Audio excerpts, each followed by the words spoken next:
Hello everyone, welcome back to my channel. I am Urvi Joshi and today we are going to discuss about the explanation or summary of the poem Father Returning Home by Dilip Chitre. This content has been belongs to Sem for General English. About the poet Dilip Chitre. Indian writing in English. તો દિલીપ ચિત્રે જે છે એ Indian writing in ઇંગ્લિશના કવિ છે, મતલબ કે એ ઇંગ્લિશમાં જ લખે છે. Okay, and he belongs to post independent era. એ પોસ્ટ ઇન્ડિપેન્ડન્ટ એરા મતલબ કે આપણું ભારતનો જે લિટરેચર છે, ઇન્ડિયન ઇંગ્લિશ લિટરેચર, એને આપણે 3 સેક્શનમાં ડિવાઈડ કરીએ છીએ. પ્રી ઇન્ડિપેન્ડન્ટ, બરાબર, એના પછી કે ડ્યુરિંગ ઇન્ડિપેન્ડન્ટ અને post independent. In simple word, Indian English લિટરેચરને એટલે કે જે સાહિત્ય ઇંગ્લિશ લેંગ્વેજમાં લખાણું એને આપણે કહીશું ઇન્ડિયન ઇંગ્લિશ લિટરેચર, બરાબર. ઇન્ડિયન પોએટ, રાઇટર, મતલબ કે ઇન્ડિયન ઓથર દ્વારા ઇંગ્લિશમાં લખાવેલું લિટરેચર એટલે થશે ઇન્ડિયન ઇંગ્લિશ લિટરેચર. એ બાબતને આપણે 3 સેક્શનમાં ડિવાઈડ કરશું. આઝાદી પહેલેનું લિટરેચર, આઝાદીનું જે વોર ચાલતું હતું એ સમયનું લિટરેચર, અને પોસ્ટ ઇન્ડિપેન્ડન્ટનું લિટરેચર એટલે કે અંગ્રેજો ચાલ્યા ગયા એના પછીનું. તો જે દિલીપ ચિત્રે છે એ પોસ્ટ ઇન્ડિપેન્ડન્ટ પોએટ છે, આઝાદી પછીના. નાવ હી ઇઝ અ બાયોલિંગ્યુઅલ. બાયોલિંગ્યુઅલ એટલે કે 2 ભાષામાં લખનાર, 2 ભાષા પર પ્રભાવ જેનો હોય તે પ્રભુત્વ હોય તેવો, કે 2 ભાષાના જાણકાર, એટલે એને આપણે કહીશું બાયોલિંગ્યુઅલ.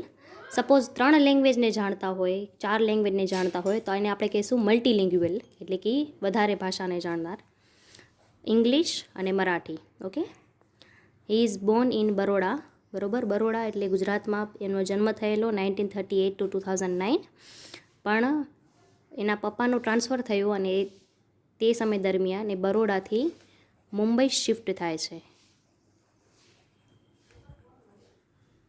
ઓકે, એટલે એમને મરાઠી પણ આવડે છે. 1960માં એમનો ફર્સ્ટ પોએમ કલેક્શન જે છે એ પબ્લિશ્ડ થયું. એનું નામ અહીં નથી આપેલું, બટ આ તમે વસ્તુને ઇન્ટ્રોડક્શનમાં યુઝ કરી શકો.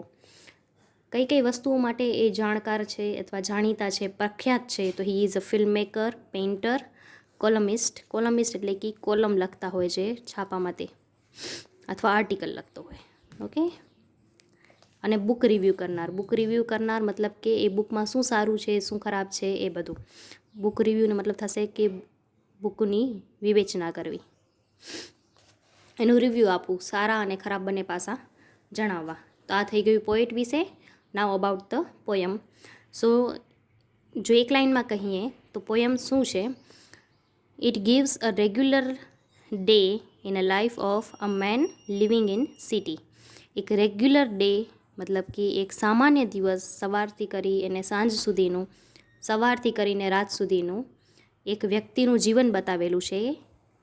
અ man who is living in a city, જે સિટીમાં જીવે છે, ગામડામાં નહીં પણ શહેરમાં જીવે છે, એ વ્યક્તિનું સવારથી ઉઠી અને રાત સુધીનું આખો ડે શું હોઈ શકે એના વિશેનું જણાવ્યું છે. સો સિટી લાઈફ્સ રૂટીન, બરોબર, એટલે શહેરી જીવનમાં જે વ્યક્તિ જીવતું હોય તેનું routine. And he feel isolated. Okay, એના સિવાય બીજું શું હોઈ શકે? તો ઇમોશનલ ડિસ્ટન્સ છે between the parents and child, બરાબર.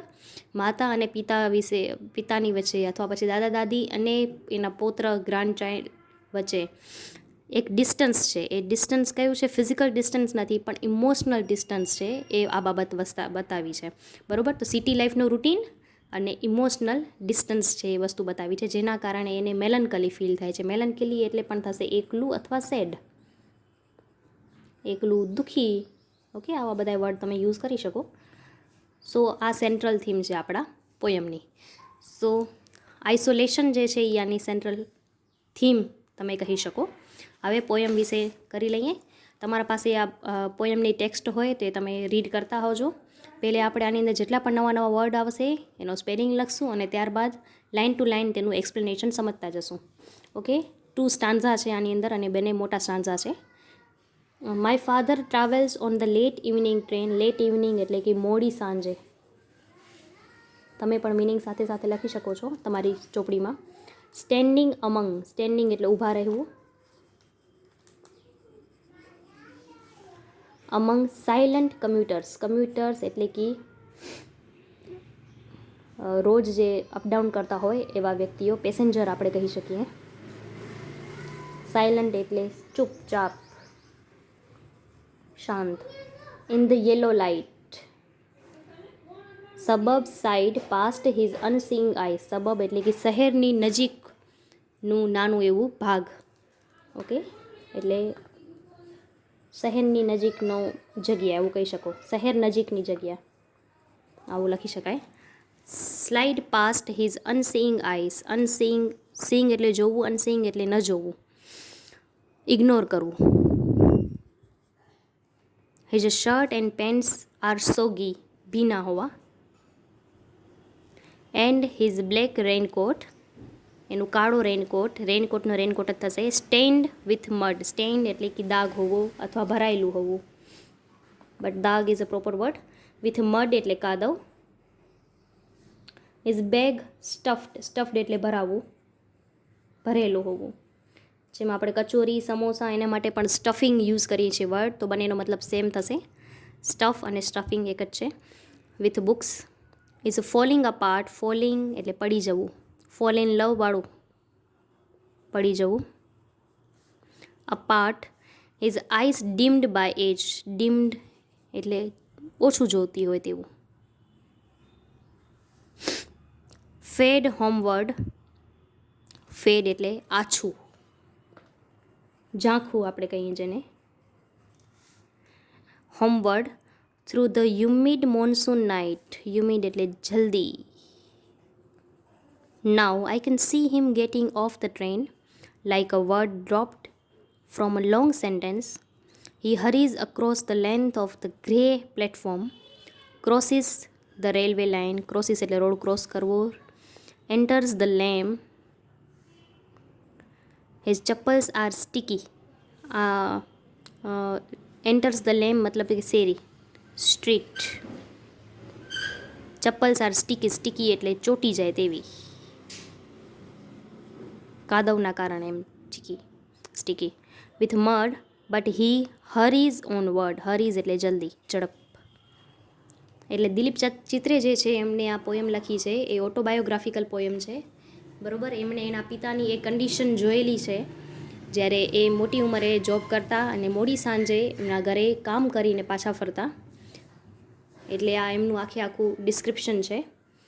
My father travels on a late evening train, મારા પપ્પા જે છે એ લેટ ઇવનિંગ ટ્રેનમાં એટલે મોડી સાંજની જે ટ્રેન હોય છેલ્લી, કે જ્યારે બધા જેટલા પણ વર્કિંગ મેન ઓર વુમન હોય એ કામ કરીને એના ઘર તરફ પાછા ફરતા હોય એવી સાંજની છેલ્લી ટ્રેનમાં એ પાછા આવતા હોય છે, બરાબર.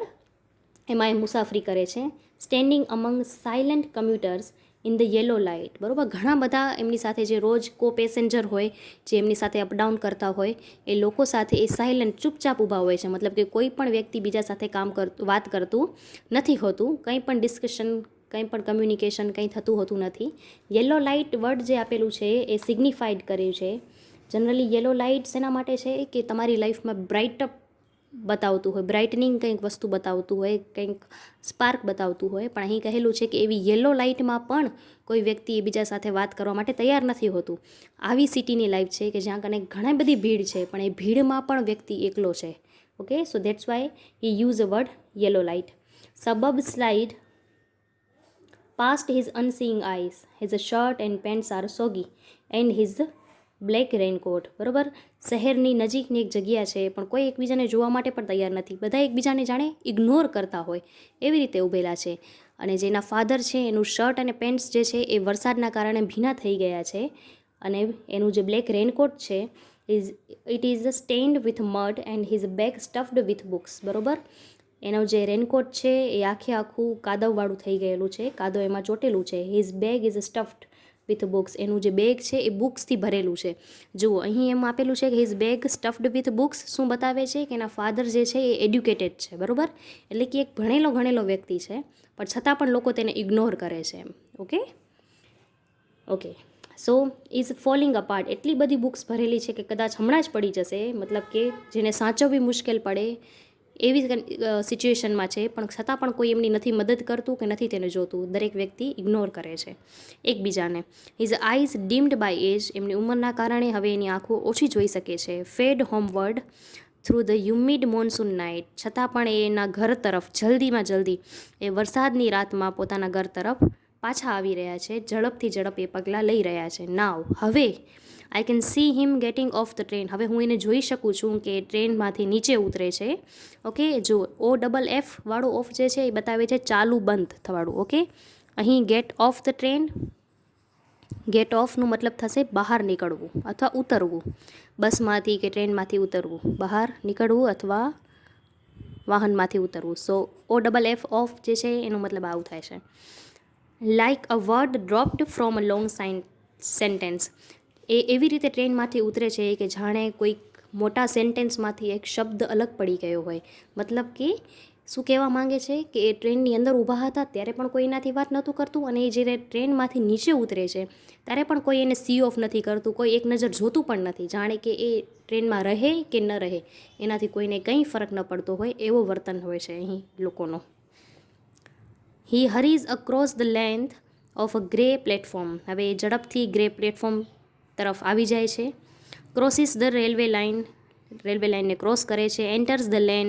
હવે એની શેરીમાં આવી જાય છે. His chappals are sticky with mud. એની ચપ્પલ જે છે સ્લીપર છે એ કાદવના કારણે ભરાયેલી છે. But he Hari's onward. છતાં પણ એ પોતાના ઘર તરફ જલ્દીને જલ્દી પગલાં લઈને પોતાના ઘર તરફ પાછા ફરે છે. Home again. ફરીથી ઘરે આવી જાય છે. I see him drinking weak tea. અહીં વીક ટી એટલે વાસી ચા. Eating stale chapati. સ્ટેલ એટલે વાસી. Reading a book. મેં જોયું છે એમને વાસી ચા પીતા, વાસી રોટલી ખાતા અને ચોપડીને વાંચતા. He goes into the toilet to contemplate man's estrangement from a man made world. ફરીથી આનું પેલે વર્ડ્સના મિનિંગ જોઈ લઈએ. He goes into the toilet, એ ટોયલેટમાં જાય છે. ટુ કન્ટેમ્પલેન્ટ એટલે કે જાણીતું હોવું. મેન્સ ઇસ્ટ્રેન્જમેન્ટ, સ્ટ્રેન્જમેન્ટ એટલે ઇગ્નોર અથવા એકલું. From main made world. Main મેડ એટલે કે માનવનું બનાવેલું. ઓકે, એ જાય છે ટોયલેટમાં. એ આ વર્ડ શું સિગ્નિફાય કરે છે કે દુનિયા એટલી નાની થઈ ગયેલી છે ટોયલેટ જેટલી. મતલબ કે આટલું મોટું શહેર જેમાં આટલા બધા લોકો રહે છે, એટલી બધી આબાદી છે, એ શહેરમાં કોઈથી વાત કરવા માટે તૈયાર નથી. એના ઘરે પણ આવી જાય છે અને ઠંડી ચા પીવે છે, વાસી રોટલી ખાય છે, ચોપડી વાંચે છે, પણ છતાં કોઈ એને નથી વેલકમ કહેતું, નથી કોઈ એની સામે જોતું, નથી કોઈ એનાથી વાત કરતું. બરાબર. અને એ જ્યારે ટોયલેટમાં જાય છે શેના માટે કે એ વસ્તુ વચ્ચે વિચારવા માટે કે હું આ બધી વસ્તુ માટે કરીને જાણું છું. એવું નથી કે હું નથી જાણતો કે નથી સમજતો, પણ એ બધું જાણે છે, સમજે છે. અને એને એમ થાય છે કે ખરેખર આ દુનિયા જે છે, માણસની બનાવેલી દુનિયાની અંદર એક માણસ કેટલો એકલો થઈ ગયેલો છે. દરેક વ્યક્તિ પોતાની વર્કિંગ લાઈફમાં બિઝી છે અને એને એવું થાય છે કે આપણા જે ગ્રેન્ડ પેરેન્ટ્સ છે એમને તો કંઈ આવડતું જ નથી. We are something like this. Okay, coming out he trembles at the sink. Trembles એટલે કે હાથ ધોવા. એનામાંથી બહાર આવે છે અને હાથ ધોવે છે સિંકમાં. The cold water running over his brown hand. Brown hand જે છે એ વર્ડ સિગ્નિફાય કરે છે કે ઉંમરના કારણે હાથ બ્રાઉન થઈ જવા. ઓકે, કાળા પડી જવા અથવા કરચલી હોવી. ઓકે, એના કરચલીવાળા હાથને ધોએ છે ઠંડા પાણીથી. A few droplet cling to the greying hairs on his wrist. Greying hair એટલે સફેદ વાળ. રિસ્ટ એટલે કે કાંડા. એના કાંડા અને હાથ પર જે સફેદ વાળ આવી ગયેલા છે એનામાં થોડાક જે પાણીના છીટા છે એ ચોંટી જાય છે. મતલબ શું સિગ્નિફાય કરે છે કે જે ફાધર રિટેનિંગ હોમનો જે આપણો મેઇન કેરેક્ટર છે એ ખરેખર કેટલી મોટી ઉંમરનો છે. બરાબર. ફર્સ્ટ સ્ટાન્ઝામાં એને કયું વર્ડ યુઝ કર્યું હતું ઉંમરને બતાવવા માટે કરીને? Dim ice. ઓકે, કે એની આંખ જે છે એની રોશની ઓછી થઈ ગઈ છે ઉંમરના કારણે. અત્યારે એ વસ્તુને વધુ સિગ્નિફાય કરવા માટે એણે બીજા 2 એક્ઝામ્પલ આપણને આપ્યા છે. His sullen children have often refused to share. બરાબર. એના જે ચિલ્ડ્રન છે, ગ્રેન્ડ ચિલ્ડ્રન છે, એના સાથે કોઈ વાત શેર કરવા માટે તૈયાર નથી. રિફ્યુઝ એટલે ના પાડી દેવી. Jokes and secrets with him. કોઈ એના સાથે નથી જોક્સ શેર કરતું, નથી સિક્રેટ શેર કરતું, મતલબ કે કોઈ એને કોઈ પણ બાબતે સપોર્ટ નથી કરતું, એને કમ્પ્લીટલી એકલું જ બનાવી દીધેલું છે. He will now go to, હવે he will now go to sleep, હવે એ સૂઈ જશે. Listening to static on the radio, dreaming of his ancestors and grandchildren thinking. Ancestors એટલે થશે પૂર્વજો, અને ગ્રેન્ડ ચિલ્ડ્રન એટલે કે પોતરા અથવા પૌત્રીઓ.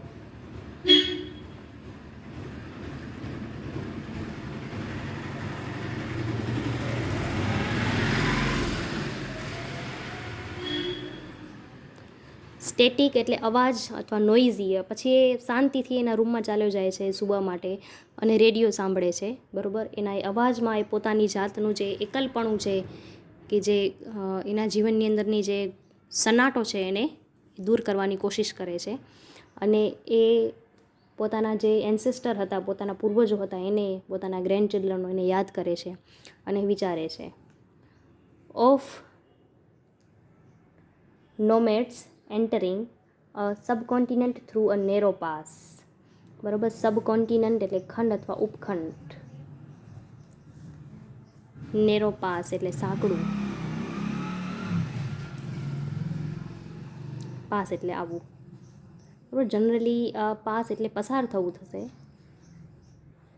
પણ એ બતાવે છે કે આટલું બધું એ વિચારી અને સૂઈ જાય છે, પણ કોઈ એમની પાસે કંઈ આવતું પણ નથી અને કોઈ એના વિશેની કંઈ વાત શેર પણ નથી કરતું.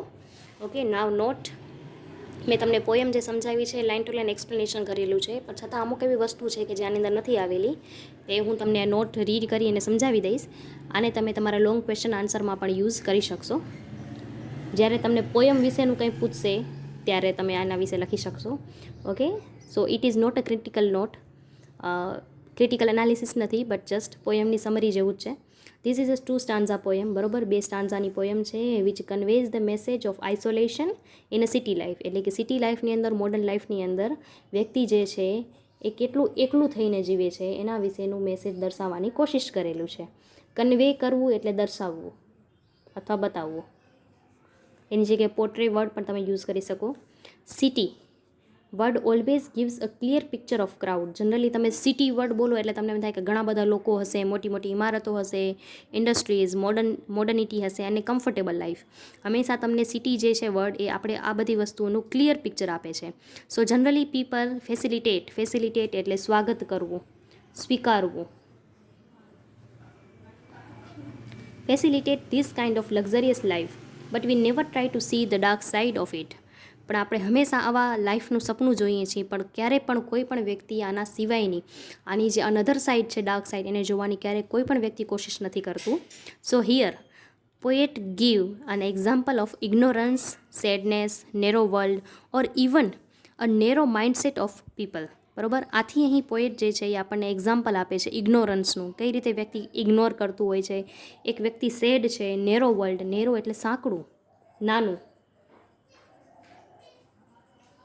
અને નાની દુનિયા, અને ઇવન નેરો માઇન્ડસેટ, તમે એમ કહી શકો કે એનું કેટલું સંકુચિત માનસ છે એ અહીં પોએટે દર્શાવ્યું છે.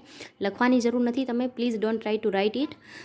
You can download this notes from the PDF and the link will be shared in the description box. તો અત્યારે માત્ર સમજી લો, which is I think the more important. આટલા સુધીનું જે પેરેગ્રાફ મેં સમજાવ્યું એને તમે તમારા ઇન્ટ્રોડક્શનમાં યુઝ કરી શકશો. શોર્ટ નોટની અંદર, લોંગ ક્વેશ્ચનની અંદર આ એક કોમન અને જનરલ ઇન્ફોર્મેશન છે about this poem. In a first stanza, he conveys that his father stand alone in a station. Why? Because people are busy with themselves. Nobody is really care about other person who stand near or just next to him. એકલો ઊભેલો છે શા માટે? કારણ કે કોઈ વ્યક્તિ ચિંતા પણ નથી કરતું અને વિચારતું પણ નથી કે એની બાજુમાં કોણ ઊભેલું છે. The father is old who wanted to go home early because of rain, but nobody is waiting for him. બરાબર, એ ઘરે જલ્દીથી જલ્દી પહોંચવા ઈચ્છે છે પણ ઘરે કોઈ એની રાહ જોતું હોતું નથી. હી એટ સ્ટેલ ફૂડ, મતલબ કે વાસી જમવાનું લે છે. Nobody is care or share anything with him. કોઈ વ્યક્તિ કંઈ પણ શેર કરવા માટે તૈયાર નથી હોતું. હવે આ જે વસ્તુ છે એ વધુ ઇમ્પોર્ટન્ટ છે, it is a most important. આને તમે ઇન્ટ્રોડક્શનમાં યુઝ કરશો તો આન્સર જે છે વધુ સારું અને રીચ બનશે. This poem is an autobiographical poem.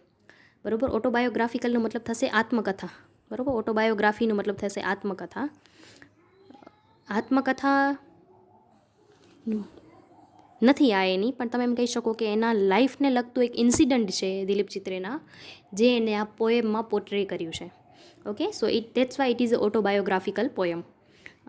Chitre own self see this kind of treatment of his father when they shifted to Mumbai from Baroda. બરોબર, જેમ આગળ આપણે જોયું ઇન્ટ્રોડક્શનમાં કે એમનો જન્મ બરોડામાં થયેલો હતો, બટ એના ફાધરની ટ્રાન્સફરના કારણે એ લોકો બરોડાથી મુંબઈ ચાલ્યા ગયા હતા. હવે એઝ વી નો કે મુંબઈ કેટલી ફાસ્ટ સિટી છે કે ત્યાં કોઈ પણ વ્યક્તિ માટે કોઈ પણ બીજા વ્યક્તિ માટે ટાઈમ નથી, એટલે એ સિટીની અંદર એક વ્યક્તિ કેવું જીવન જીવે છે એ એણે આની અંદર બતાવ્યું છે.